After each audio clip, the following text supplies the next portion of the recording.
Promotional consideration paid for by the following.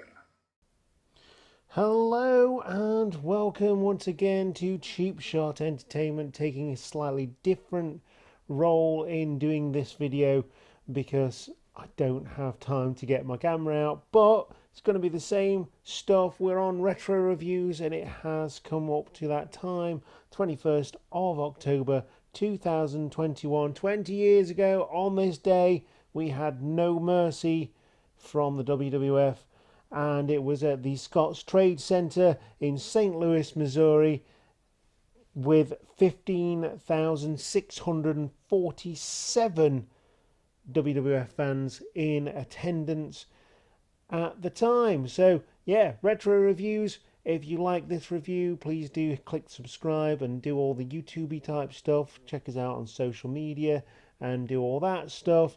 Well, it's Twitter, Instagram and Facebook.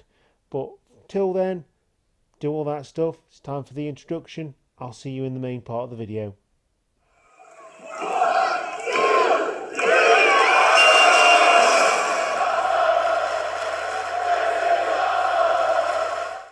So we start this particular show, No Mercy 2001, with a great quality tag team match. It is for the WCW Tag Team Championships of the world, and it is the Hardy Boys with Lita versus Landstorm and the Hurricane with Molly and Ivory. And where Ivory came in with this, of course, the right to censor is pretty much gone at this point in time. I think they are, in fact, having seen them through most of 2001.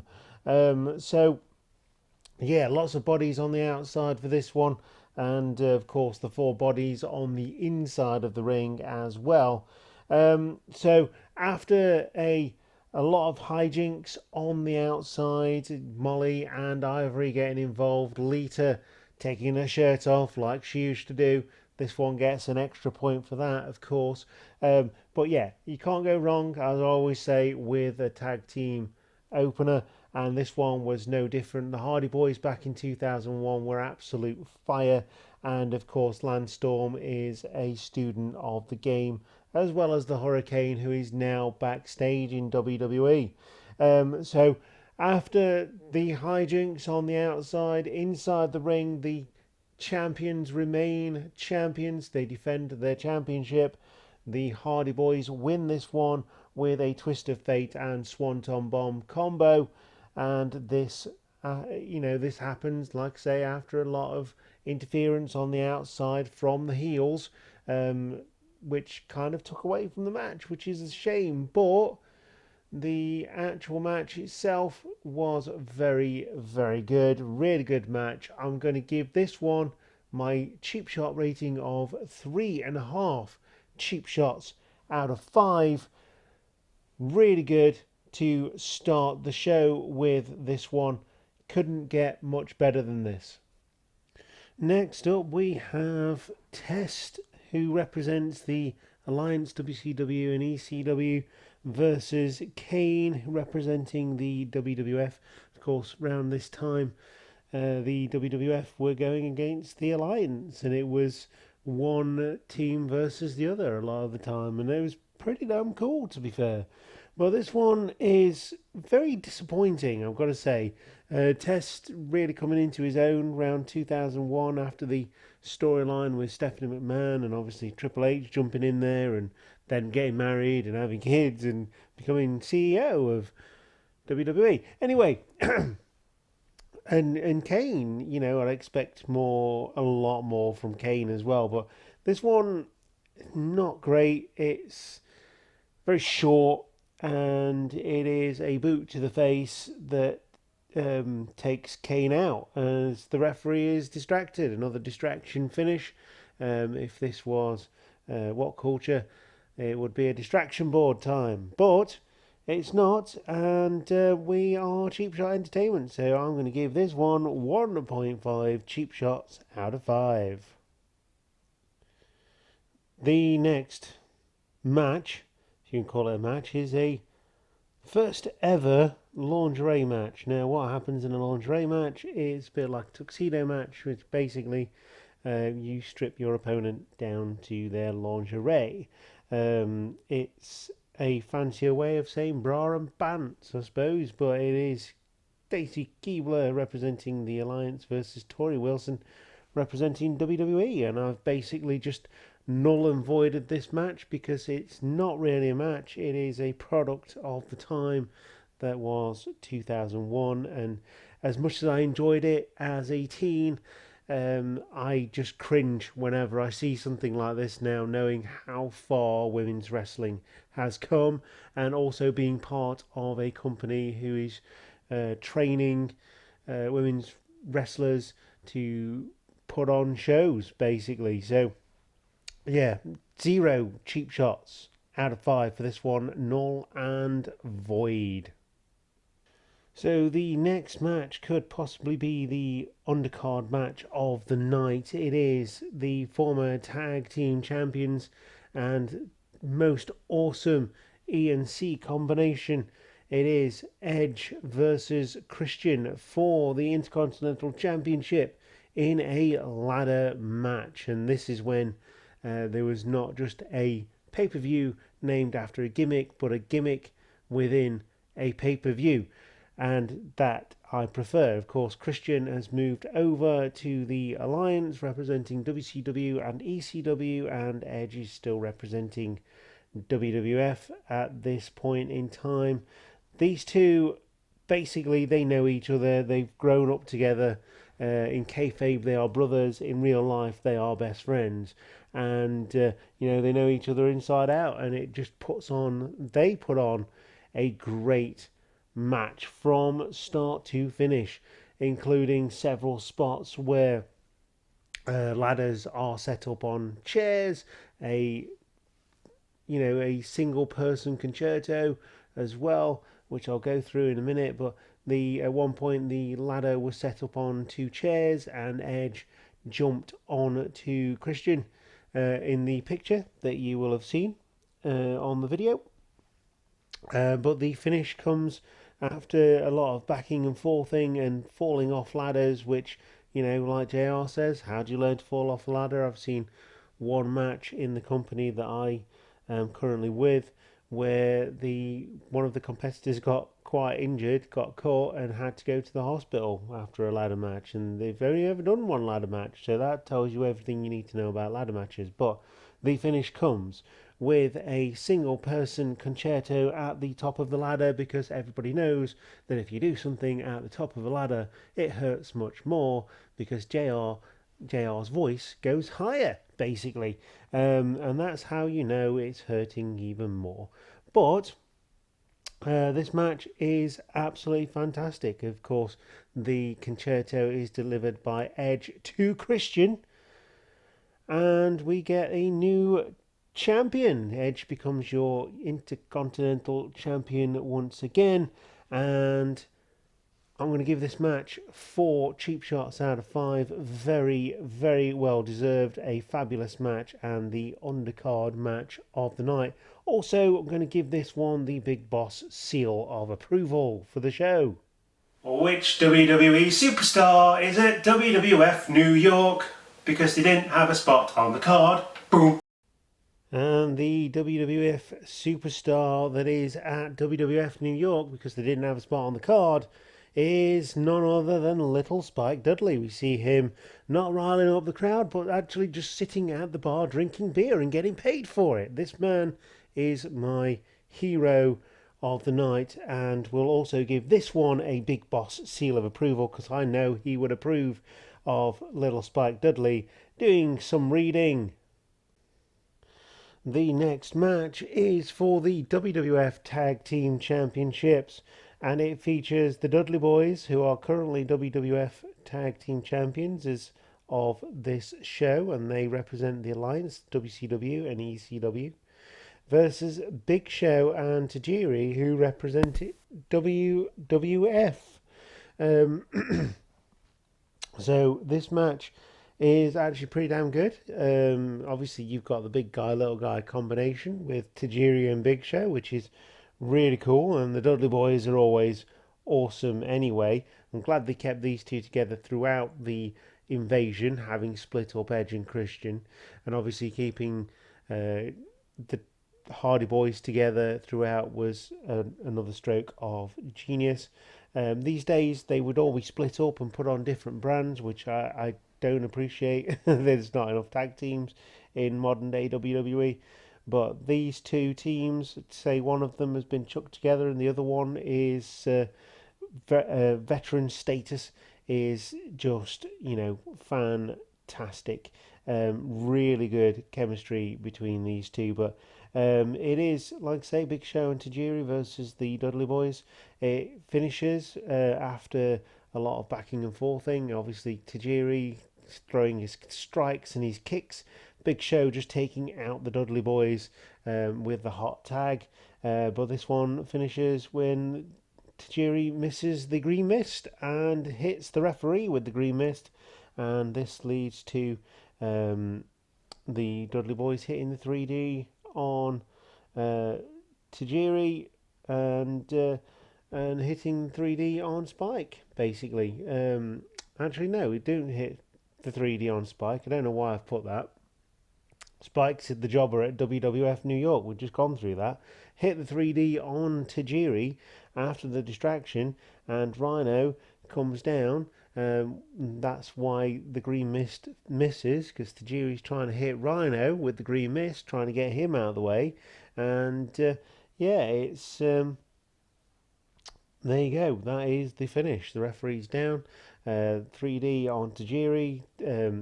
Big Show's out because of Rhino. And the Dudley Boys retain on this one. It is another good solid tag team match. And I'm going to give this one 3 cheap shots out of 5. It's been a solid pay-per-view so far. To say the invasion wasn't everything that I thought it was actually going to be, this one is definitely a good one, and it follows in the footsteps of SummerSlam of the same year. So all good for the late part of 2001. So the next match sees the American Badass, The Undertaker, representing WWF, versus Booker T, one of the high rollers that came over in the invasion angle, the one that actually wanted to do his thing and wrestle, basically. One of the only ones, the big names, should I say, that wanted to do that. So representing the Alliance, of course, WCW, ECW.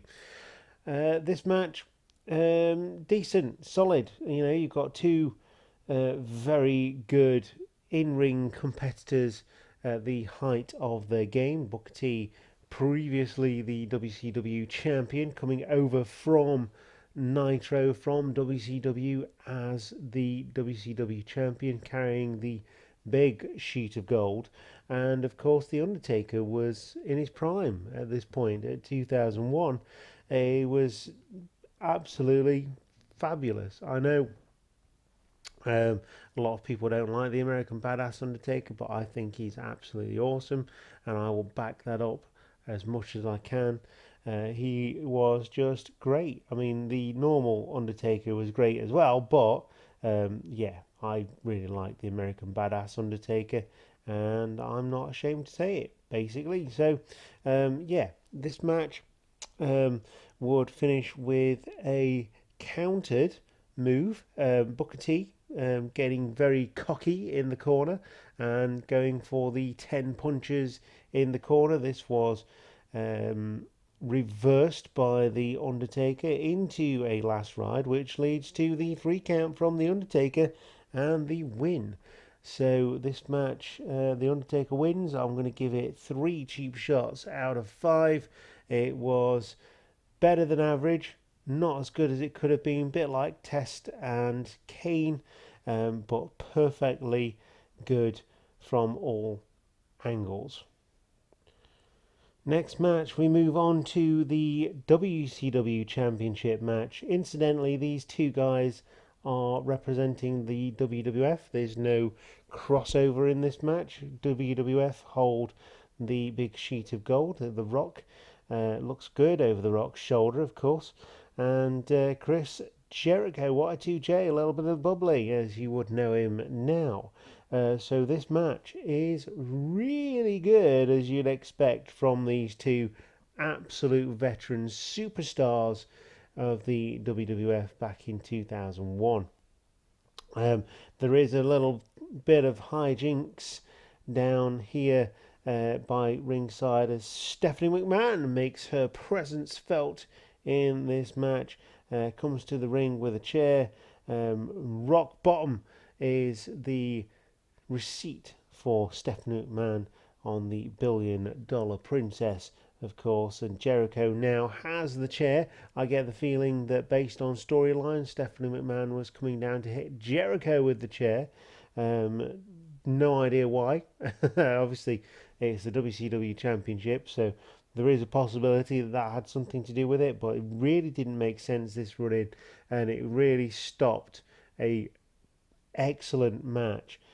Jericho has the chair, mic check on the chair, and Jericho wins.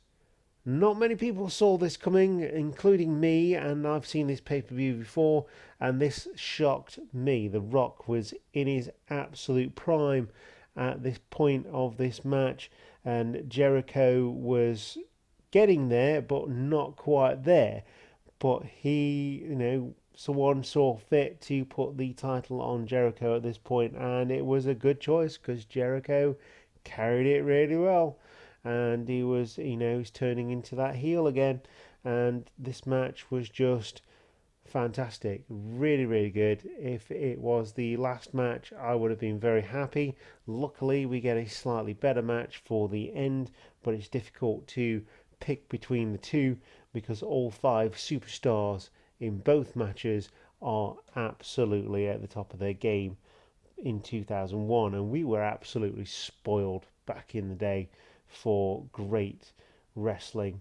But I'm going to give this one 4 cheap shots out of 5. Great match, good story, and Jericho was so over in this one. I think people knew that The Rock was heading to Hollywood this time. So yeah, he was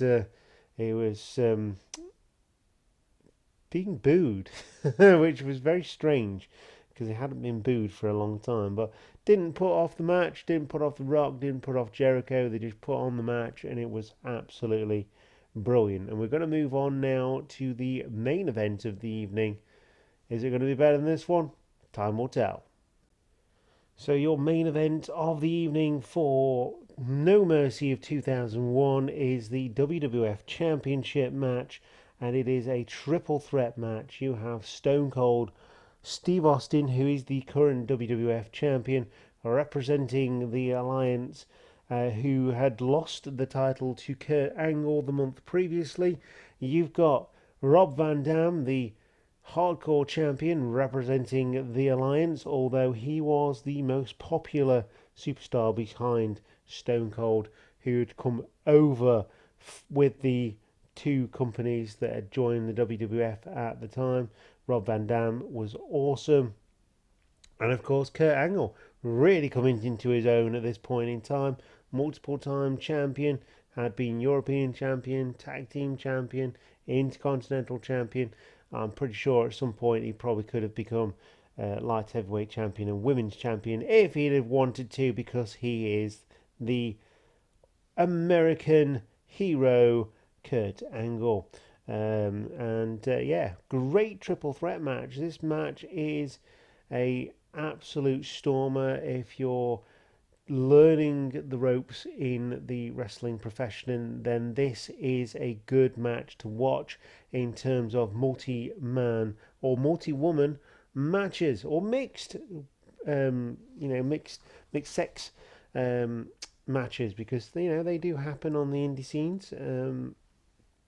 There's not much to choose between the two, and yeah, this is an absolute stormer. All 3 guys hitting big moves and coming up short with the counts. We get Vince McMahon coming to the ring and hitting Austin with a chair to try and get the championship back in the WWF camp. And as Angle recovers from the beatdown that he's been receiving from Austin and RVD, and recovers outside of the ring, Shane then comes down and breaks up the pin after a 5-star frog splash and beats up RVD. Now, what happens here? RVD is representing the Alliance. He's sort of a tweener, so to speak, but he's still representing the Alliance. I have no idea why Shane did this, but obviously it did cause controversy at the time and add to the drama, which is also a very good thing. Vince takes out Shane McMahon, starts beating him up on the outside of the ring, and Stone Cold Stunner to RVD, a disorientated RVD, Rob Van Dam, and Austin gets the win and retains the championship. This match was near perfect. I'm going to give this one 4.5 cheap shots out of 5, as these three, the interference did actually make some sense, but these three have different styles. You've got the high flying, you've got the striking, and then you've got the technical, and it just made a very interesting match, really special match. So all in all, No Mercy was an absolute fantastic card, one of the best of 2001 in my opinion, and people have many a different opinion on 2001, but I love the year 2001 in professional wrestling. It was just, we were spoiled. It's a bit like it is now in 2021, where we're spoiled for choice, except everything was all on one card and the brand split wasn't in place, and we just got some fantastic storylines and fantastic wrestling, and I do have nostalgia for 2001. But yeah, great pay-per-view, and we keep moving on. We've got a pay-per-view in Britain, in the UK, coming up, which is Rebellion, and we'll be doing that one next, of course. Still got to sit down and watch that one, and yeah, we'll see you then. I have been your host, Luke. You have been the Cheap Shot Nation. This is Cheap Shot Entertainment. Make sure you join us on social media, Instagram, Twitter, Facebook. Do follow our friends, Squared Circle Jobbers. They are on a tear. They play the general manager mode from SmackDown vs. Raw 2006, 2005, 2006. I think it's 2006, isn't it? And they are doing really well for themselves. And don't forget to check out the Big Boss on the Big Boss Book Club podcast as well. You may hear a familiar voice giving you his favourite Survivor Series matches in the future. Of course, we've still got Survivor Series to do for 2001, which is great because it was a really good show.